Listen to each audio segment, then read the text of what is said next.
Right, okay. So hello and welcome to Julia Underwood's latest live M&A market update. My name's Kevin Reid, and over the next 40 to 45 minutes or so, I'll be asking questions of Julia Underwood MD, Keith Underwood. Keith, give everyone a wave and a hello. Hello, morning to you all. We practiced that for ages. The questions that we're going to discuss today will revolve around the M&A market for the accountancy sector in the UK. Obviously, it's great to kind of be back after the summer holidays, although I think they kind of feel a little way away now, but there have been a lot of developments over the past 2 or 3 months or so, namely around the growing number of practice deals, changing valuations, practices wanting to know their own value. It's been a really big issue for Julia Underwood to kind of get to grips with, which has been great. Smaller firms focusing on efficiency process and larger firms looking to acquire. Now, for those of you who don't know us, Julia Underwood is a leading advisor to professional services firms, helping with M&A advice through to succession planning.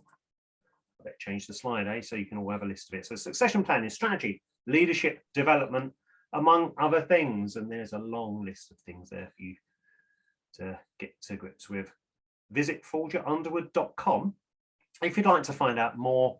There's loads of insight and analysis on there as well, lots of really fantastic articles and a bit more depth about what Julia Underwood does. Now, some quick housekeeping before we really kick on. We can take questions during today's sessions, and of course we welcome them, so please feel free to use the Q&A button to send them in, and we'll broach them either as they arrive, if they fit the flow of conversation. If they don't quite fit, then perhaps I'll leave them for the end of the session. And as I said, today's session will be about 40 to 45 minutes in total. If you have any questions that you kind of feel a bit shy or that are a bit sensitive in terms of public dissemination, or you just like to have a chat with us, then please drop Keith a line at keith@juliaunderwood.com. And if you are watching this via a recording, then of course feel free to drop a comment in YouTube or just drop Keith an email anyway.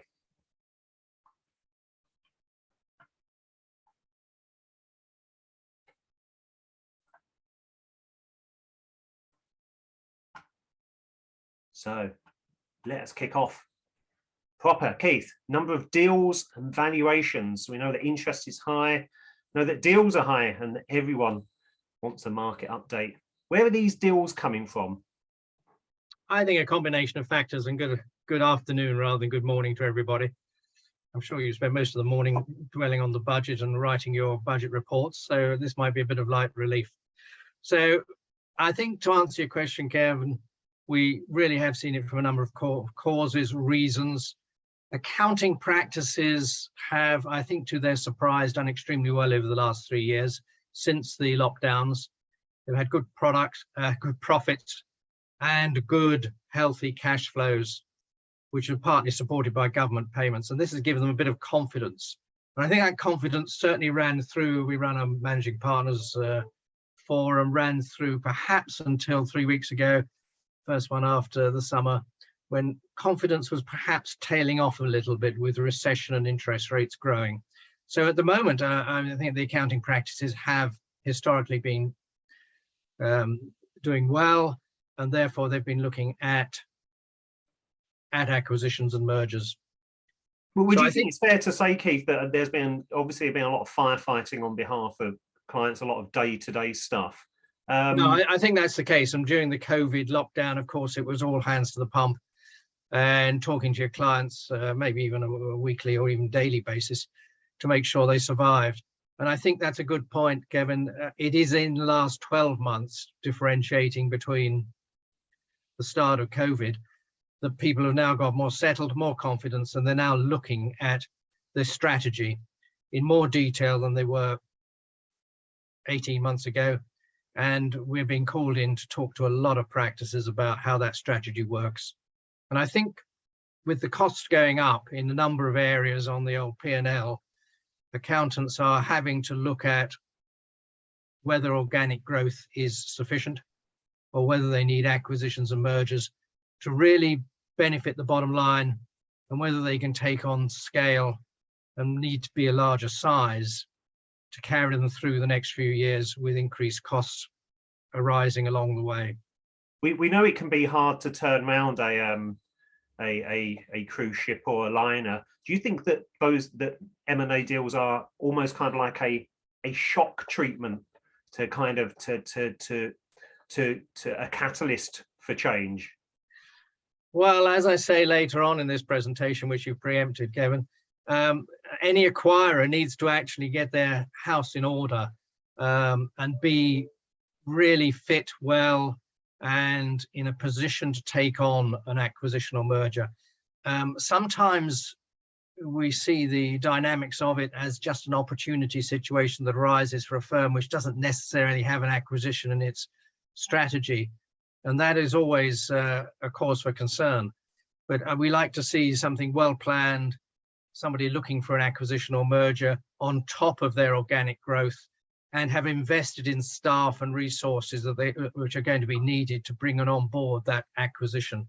So although there are the opportunists, there are more and more people now looking at that strategic drive over the next few years as far as they can see it, and building in your acquisitions and mergers along the way in terms of, to meet succession planning, as well as indeed looking at growth and profitability growth. I guess it could be argued that the world is becoming a more complex place. Clients potentially need more, perhaps need quicker from the practice. The way in which staff operate and how they work and what they want is also changing and developing. I guess for a practice that stands still or just expects, a modicum of organic growth, with everything going on around them, it's likely that the actual margin is going to be eroded. Yeah, I think that's come out in our discussions and the forums that we hold. It will certainly be eroded unless you can pass it on to the client. And that's where I say the confidence has been high. However, the reality of passing on cost increases and investment in staff over the next few years might be a little more difficult. We'll just have to see how it works out. But of course, accountants are always 12 months behind any recession. They don't really get affected for 12 months or 18 months even until the historic accounts have worked their way through. But of course, there will be advisory work in trying to recover and replan and reorganize clients' business plans upcoming over the next 6 months. Okay. I think the other aspect to answer your question about why there's so much activity is also, of course, the outside money. And we've seen not only the PE firms, and we must have sat in front of now about 12 of them with on various assignments. The PE-backed firms, the consolidators, as we call them, are very active, very active. They're all different, but they're very active in their own sector. They're making numerous approaches. Apart from that, there's overseas money coming in from non-PE sources for very focused acquisitions, whether that be in some of the new, what we call digitalized practices. But there's some good money coming in from outside. And then laterally, we've got appearing over the last 6 months, wealth management companies. I mean, so the big one was Tilney and Smith and Williamson, which is now under a new identity and brand, which I can't remember. But wealth management has come across. There are 2 or 3 consolidators now, having picked up wealth management businesses, wanting to add accountants to their portfolio. So there's a general new entries in the market. There's more money, and people are being approached more frequently. I guess if there's more money, it means that in the market in which you operate in, there will be other players, your competitors, who will be taking advantage of that, accelerating their plans, whether it's a investment in tech or people or services or scale. So again, the standing still issue means that you could potentially be left behind. People are moving on around you. Yes, I think you have to perhaps be a little more granular on that, Kevin, because we you've got the definitive people who want to exit, and there's no succession in house, so they will go for a merger, they will go for a sale, obviously, for cash on the table. You then have people who are looking at that strategy going forward, wishing to remain independent, and therefore wanting to build in additional good quality fee portfolios into their existing business. And then you have people who really, and we'll cover them in a minute, but who really do have a decision. They're very profitable. They see some money on the table. They've already decided they want to exit at some stage in the future, and they're deciding whether to go now or indeed wait for 3 or 4 years with enhanced profitability. Okay, well, let's keep this moving on then. And we did promise everyone that we'd discuss why valuation is such an interesting topic for accountancy practices or the accountancy market at the moment.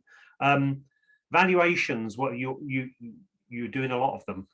Yeah, we're doing a lot of valuations, and I think we can go on to the first slide here because it's relevant to the consolidator money coming in, as well as press the share screen button. So bear with me.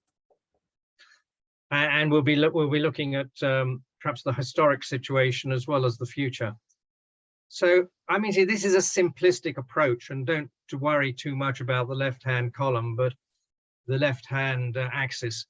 But the historic valuations when we had owner-managed partnerships and LLPs was very much a declining value over volume. In other words, a 20 million practice might only go for 0.8, whereas a smaller practice up to 1 million might go for well above 1 times fees.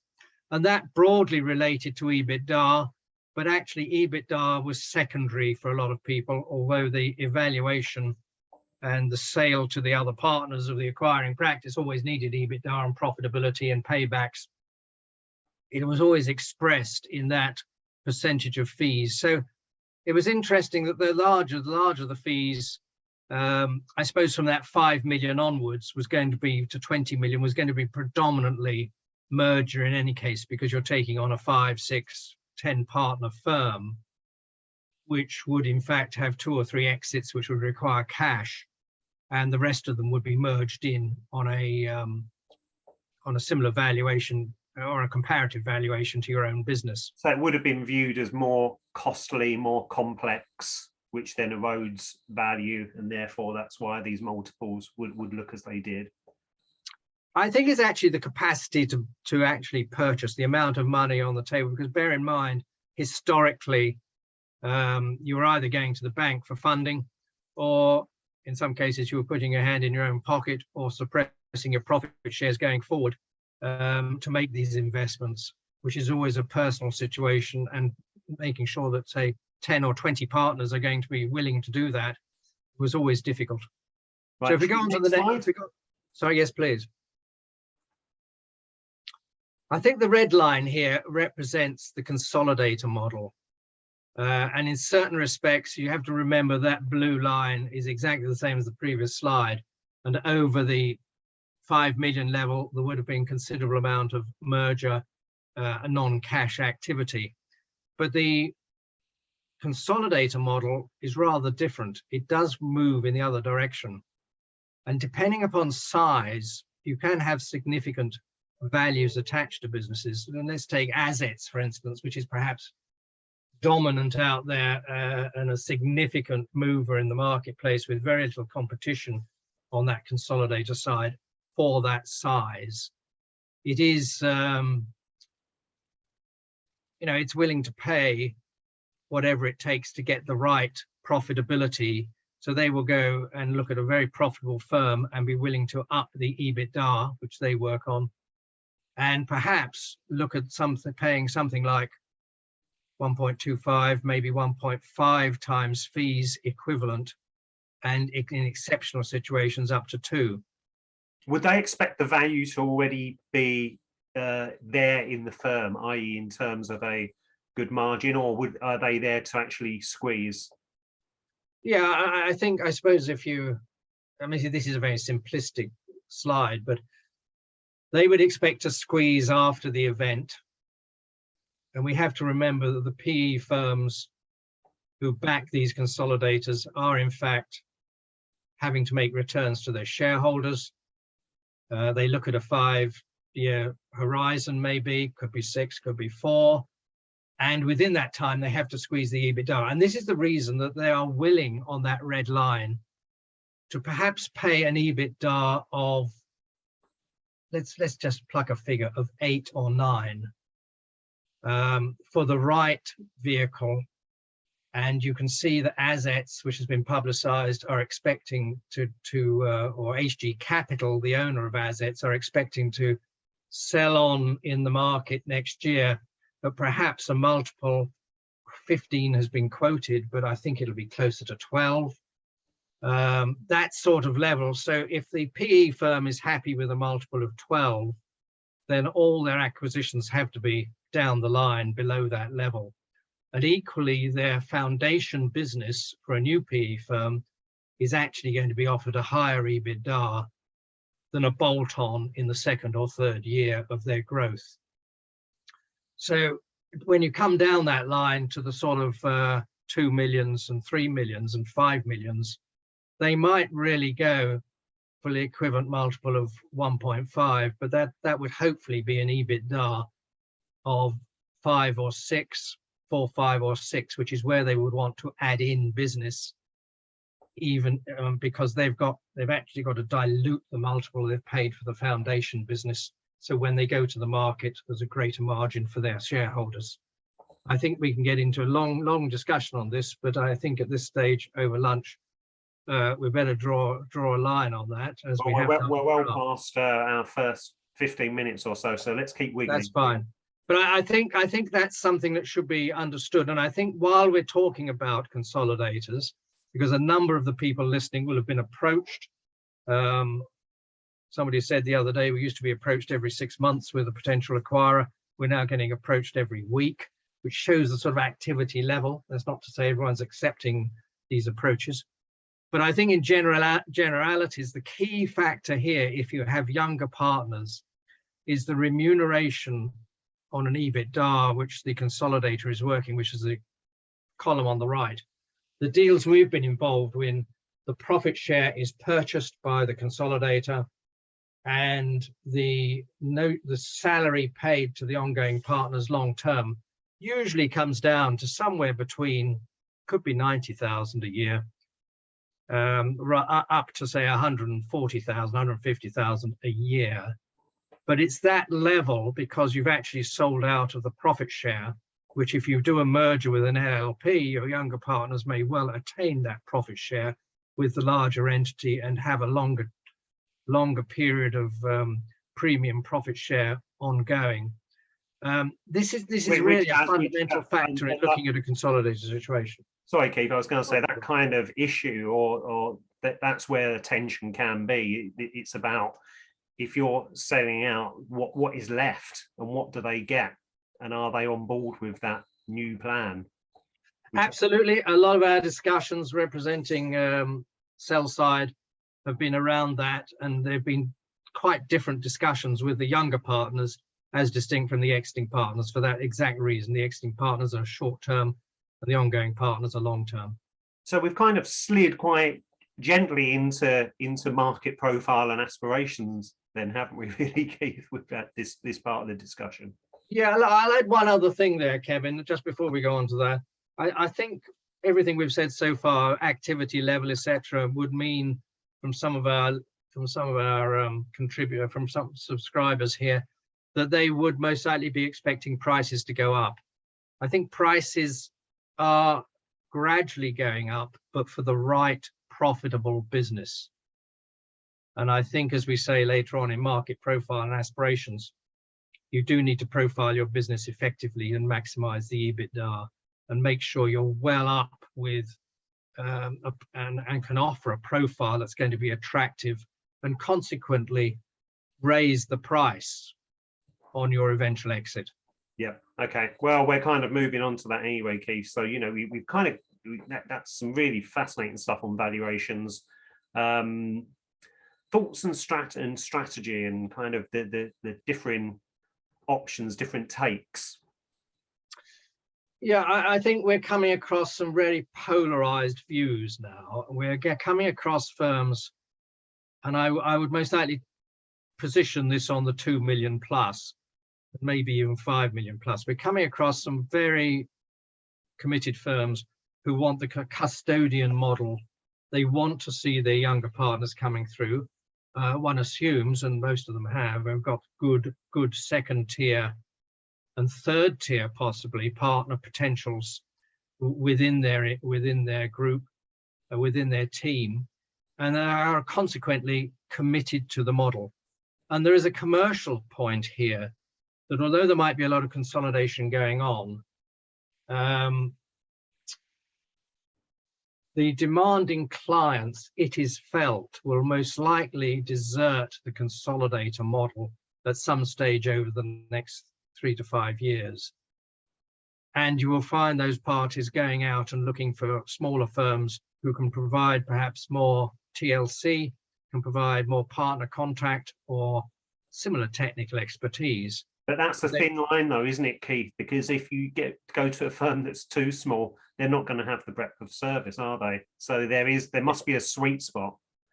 Yeah, I mean, so the people I'm talking about who are sort of committed to remaining independent, irrespective of what's put on the table in front of them, are reasonably profitable. They're sort of in the 5 million to 15 million, which is an area which has been targeted by the consolidators. And I think all I'm saying here is that people have become much firmer on remaining independent. There are other groups, again, in that sort of 5-8 million, I can name 3 or 4 that we've been pulled in to actually be asked, should we sell now?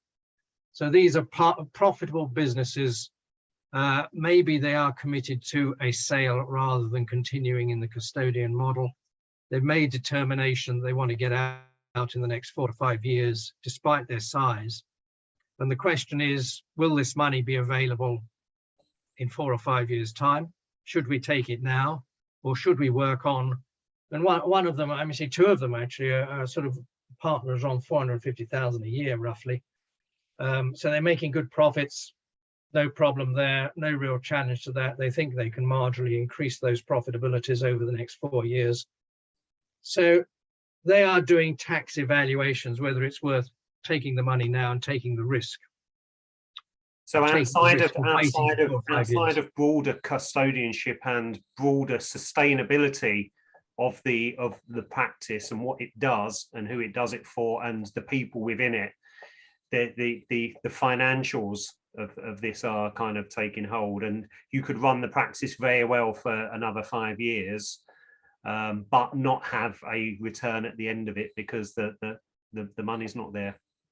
Yeah, I mean, see, if you go back to those graphs we had before, I don't suggest you go back, but if for some reason, and I can't see it happening, the money out of the PE firms and the backing of the PE firms actually disappears, is not there in 4 years' time, and there had to be a seismic change and financial collapse for that to happen, in my view anyway, then of course, if the money's not there, you revert to having a market which is most likely going to be driven by the larger independent firms, but it will go back to what I call a trade sale to an LLP, where you will not get the premium values that are on offer at the moment for profitable, good quality portfolios of fees. But again, in those firms that that may be thinking about that it's a crystallization situation as such, again, it's going to be, are the partner, they may have a reasonably sustainable model and people below them that kind of go, well, no, we're here for we thought this was longer term. Yes, you will always have that, but I think I'm really sort of polarized, trying to convey the polarization. There are some firms who have done extremely well, very profitable. They have not necessarily fully invested in a strong second tier who are going to take over. Good technical people, very capable, most likely earning 200,000 a year or something like that in the second tier. So they're well supported as a practice, but they don't have equity ownership going beyond the existing partners. And they don't propose that they would be offering it to anyone either. They are looking for a cash exit and capitalization of the goodwill. For independence to continue to exist, does that model work, and why should it work, Keith? Well, it's a good question. I've sort of given you two groups of practices at the moment, those who are custodian, those who are not. There's then the group which says, which you talk to them and they're sort of 5-8 million, and they say, no, we're fiercely independent. And I say, you know, well, if you had 2 times fees put on the table in front of you, what's your reaction? And there is silence. They don't actually come back and say, no, it's out of the question, which the custodian businesses do.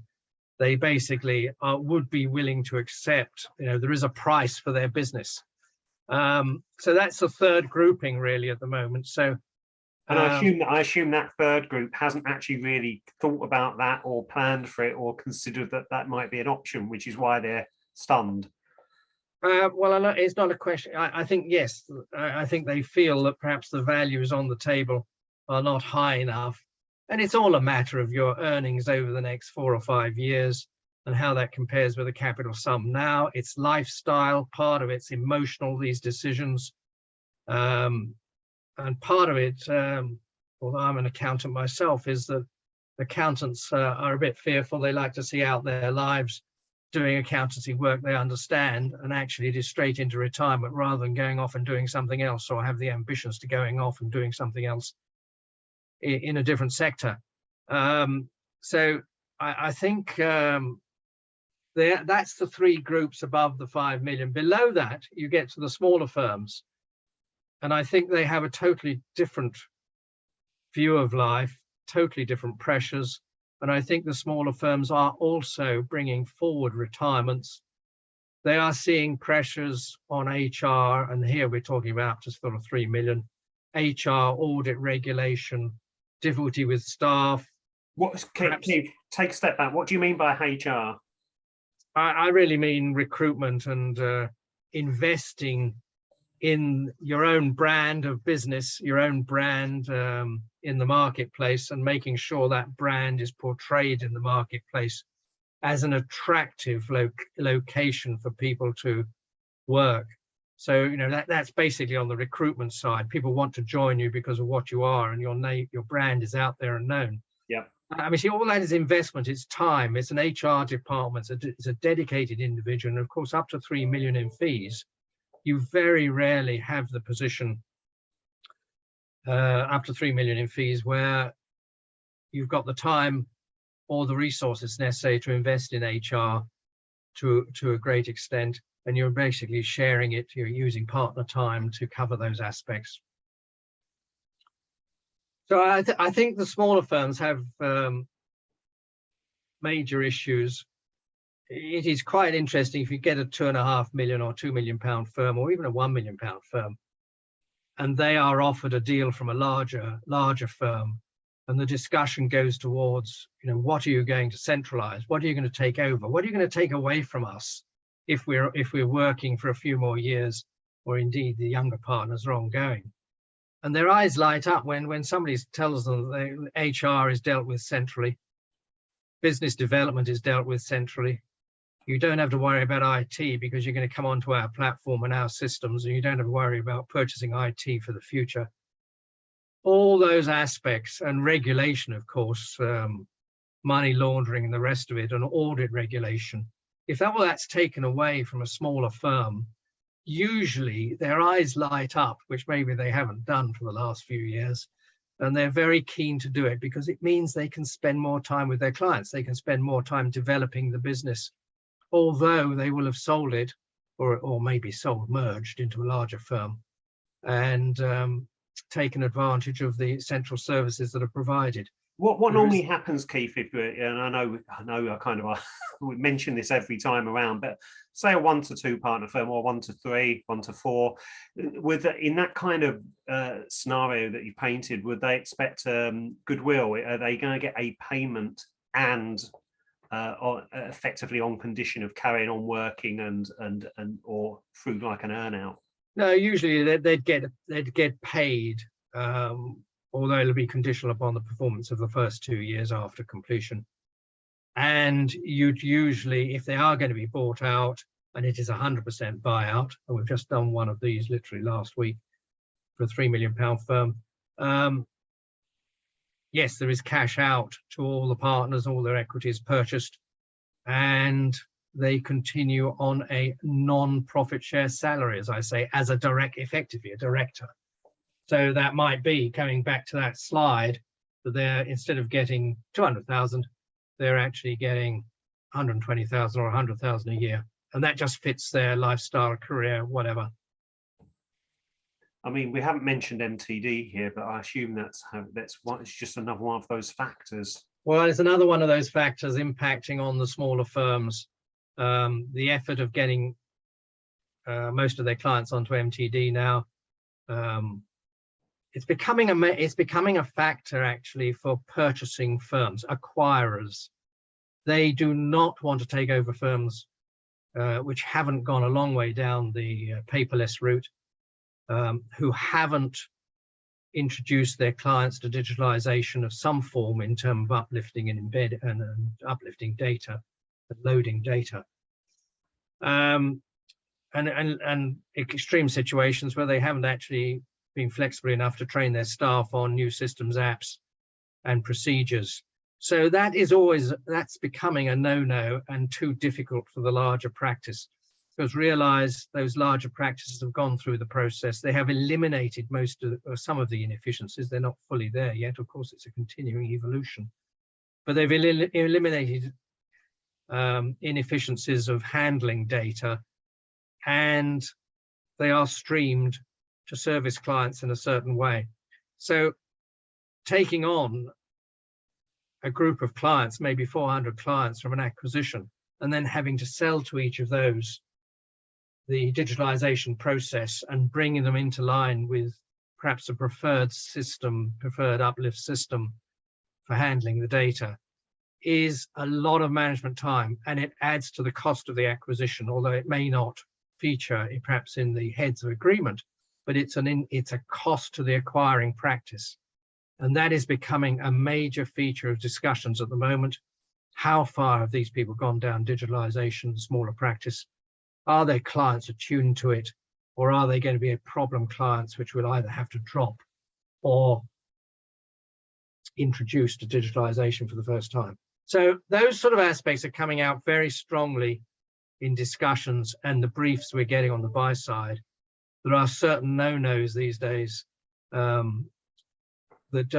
these acquiring practices don't really want to cover and bring in and manage themselves. However, sorry, Keith, I was going to say, with those small practices, what is the attraction from the acquirers, or say larger practices, for a small practice? Is it the ease of integration? Is it grabbing the client list? Ease of integration. I mean, say even staff are very important these days in terms of being difficult to recruit people. So, a loyal staff who are well attuned to dealing in modern fashion with digitalized data, who can perhaps offer admin services as rather than data entry services. Yeah, I mean, all that is looked for in terms of the interest level in a particular smaller practice. So what I say to everyone is the profiling of your practice, and we've been preaching this for the last 15 years, and a lot of people come to us now, an increasing number, 2 years out. What do I do? How do I maximize the outcomes? I don't want to just go to the market and put it on the table and find that perhaps I've got the wrong systems, I've got the wrong people, maybe I've got the wrong clients, and I should drop some of them now if I'm going to be attractive and maximize the outcome in a sales situation. So profiling, so important. Get to know who your purchaser is going to be, and make sure you haven't got any no-nos within your IM, your information memorandum, which they're going to pick up and say, no, don't like that, but we'll look elsewhere. You mentioned profiling purchasers there, Keith, as opposed to the purchasee. So well, yeah, I mean, what does that mean? What is it you're looking for in someone buying your practice? Yeah, if we're sort of advising someone, the first thing you do is you look down their list of clients, staffing, profitability, charge out rates. There are about 10, 12 different aspects, key points, key features, and you can almost identify what the problems are going to be, because if you're going to sell as a £1 million practice, you're going to sell to a £3 million practice or a £4 million practice, who will be further down the curve of digitalization and profitability most likely, and be charging higher rates to their clients.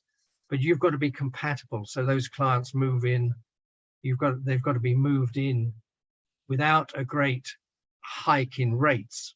So you've got to actually be very careful that you're moving your charges up, your client charges up every year. I mean, it's going to be quite interesting to see what's happening over the next 12 months with inflation as it stands. And, you know, we're talking quite openly that 10, 15% is going to be the norm for fee increases, if not more, if profit shares are going to be retained and maintained and possibly improved a little. So all that aspect is very key when you're looking at a larger practice. And it's not just a £1 million practice. The £200,000 practice is going to be sold to someone of $1 million or 1.5 million in fees. And again, you can't just sit there with 200 or 300,000, not increase the rates for 2 or 3 years, because you're going to be behind the curve and you're going to be less attractive to a purchaser. A slightly facetious, perhaps even loaded question here, Keith, so brace yourself. But, you know, we have historically seen, certainly on the mass consolidators, not actually do a very good job of actually integrating, of creating synergies, of creating value. As someone that's selling, is that of interest to you in terms of how successful they are at integrating? I guess while you're during the earn out phase, you want everything to be smooth. Once you're out of that, it's effectively not any of your responsibility. Yeah, that's a good point, Kevin, because in discussions these days, the integration is now forming a 20% of the discussions pre-completion. And of course, people whip payroll around the organization into specialized division. Maybe audits are centralized, and this has an impact on the vendor. And that depends whether he is happy to embed the clients for a couple of years and exit, or whether he really sees a future there. And if he sees a future there, or the younger partners see a future, they need to know what they're going to be doing within that larger organization. So it's very key for them as to what role they're going to be performing if perhaps personal tax is transferred to a central location in Birmingham for all the acquiring practices, acquisitions, etc., etc. You just have to be able to identify what the career path is going to be for those younger partners, who are very valuable to the acquiring practice.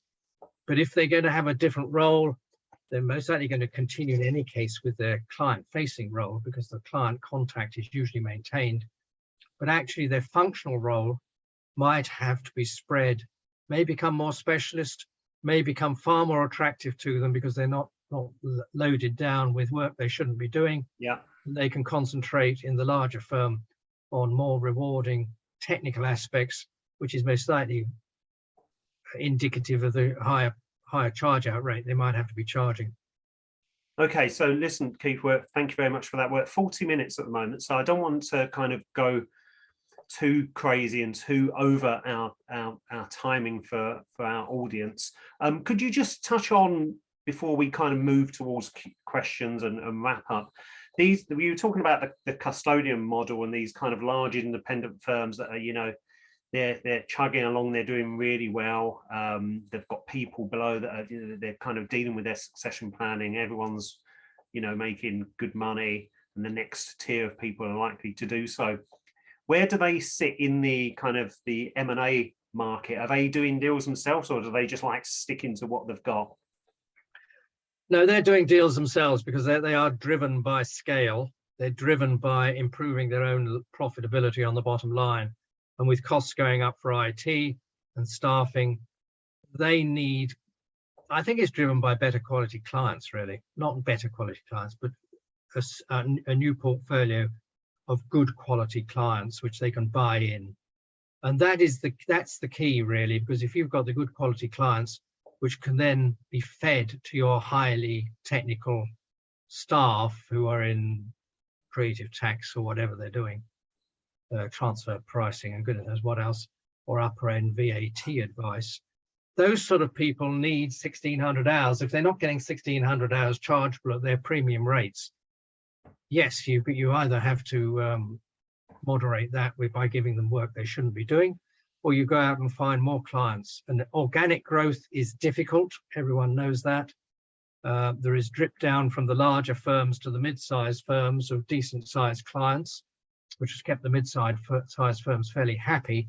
But even now, those mid-sized firms and which are mainly custodian models, and I'm talking here about the 15 millions up to 100 million, they are actually looking for growth. And usually they are looking for sort of 20, the ones we've spoken to, which are quite a few of them, they're looking for sort of 20 to 30, 40% growth over the next 4 years. And they can't do that organically, even with the drip down from the larger firms. So the risk of them disrupting their own well-run practice, they will take the risk and say, well, we are well run, so that makes it easier, or at least we're more of an opportunity for us to bring things in because we're well run and we'll get them to fit with us, and we need that scale. Yes, I mean, increasingly people are taking over portfolios, and you're not necessarily, you are then embedding them into your systems, which are robust enough and scalable enough not to require the systems of the legacy firm, of the acquired firm.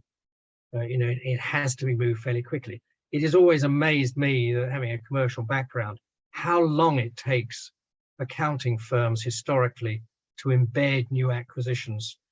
You go out to a commercial firm, and the corporate services businesses that we get involved in elsewhere in Asia, they do a sort of 6-month embedding, change of location, change of name, new office fit outs, all the rest of it. Can take no more than 6 months until that team moves on to another acquisition. We still get situations here where accounting firms have made an acquisition 2 years ago. We are called in to say this hasn't really worked as we anticipated. And you find they're sitting on a different floor or in a corner somewhere with the same people working on the same clients, and all they've done is been added into a business but not integrated.